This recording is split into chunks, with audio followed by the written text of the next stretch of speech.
বিলম্বে ইফতার করবেন না কখনো। এক নাম্বার, দেরি করে ইফতার করা নিষিদ্ধ। ইহুদিরা দেরি করে ইফতার করে। বিশ্বনবী বলেছেন, এই উম্মত যতদিন আগে আগে ইফতার করবে, এই উম্মতের কপাল থেকে কল্যাণ কেউ ছিনিয়ে নিতে পারবে না। চিল্লায় বলেন ঠিক কিনা?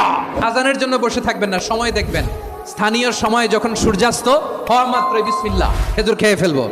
2 নাম্বার, রমাদানের পবিত্রতা বজায় রাখবো। কোনো তর্ক বিতর্ক অশ্লীলতায় আমরা জড়াবো না, ঝগড়া করবো না, সরাসরিও না, ফেসবুকেও না। কালি দিলে বলবেন ইন্নী ইমরুউন সায়েম, আমি রোজাদার। ব্যাড হ্যাবিট থাকলে রমাদানে এটা ছাড়ার মহা সুযোগ। স্মোকিং এর অভ্যাস আছে অনেকের, ঠিক কিনা? করবেন না কেউ। যদি কারো থাকে, কে করে হাত তোলালাম না আমি। এই রমাদানে এই স্মোকিং হ্যাবিট থেকে আমরা বেরিয়ে আসবো, ঠিক কিনা বলেন? 3 নাম্বার, আমরা মিথ্যা বলবো না।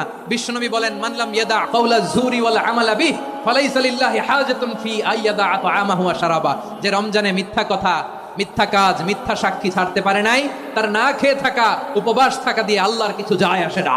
4 নাম্বার, অপচয় করব না। অপচয়কারী শয়তানের ভাই। আচ্ছা, যে শয়তানের ভাই ও নিজেও আরেকটা কি? শয়তান। যে শয়তানের ভাই ও নিজেও আরেকটা কি? অপচয় করব না। ইফতারি করতে যে আমরা অনেকে অপচয় করি, এগুলো করবেন আপনারা না। অপব্যয় করবো না। 5 নম্বরে, রিয়া, লোক দেখানো ইবাদত আমরা করব।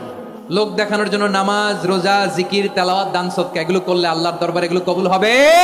বিশ্বনবী বলেন, দাজ্জালের ফিতনার চেয়ে একটা বড় ফিতনার ভয় আমি করি। সেটা কি? আর রিয়া, শো অফ মেন্টালিটি, লোক দেখানো মানসিকতা।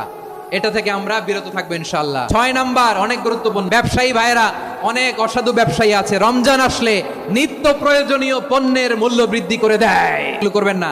মজুদদারি করবেন না। পণ্যের কৃত্রিম সংকট বাজারে করবেন না। আপনি লাখ টাকা কামায়া ভাবছেন যে রোজাদারদের কষ্ট দিয়ে ধনী হবেন।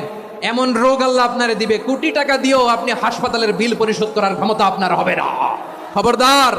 শেষ বয়সে দেখবেন কি কষ্ট আপনার হয়। আপনি রোজাদারদের কষ্ট দিয়েছেন, আল্লাহ আপনার সুখে রাখবে?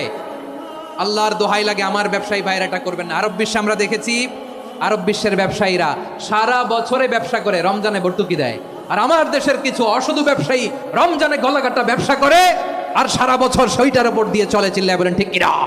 করবেন না, এটা করবেন না। নিত্য প্রয়োজনীয় পণ্যের মূল্য বৃদ্ধি করা হারাম, পণ্যের কৃত্রিম সংকট তৈরি করা হারাম, মজুদদারি করা হারাম, রোজাদারদেরকে কষ্ট দেয়া হারাম। এটা করবেন না। 7 নম্বরে সর্বশেষ কথা, অধীনস্থ যারা আছে তাদের কাজের চাপ আপনারা কমিয়ে দিবেন। কাজের লোক, ফ্যাক্টরির ওয়ার্কার, স্টাফ, তাদের প্রতি যদি রহম করেন, আপনার উপর রহম করবে কে?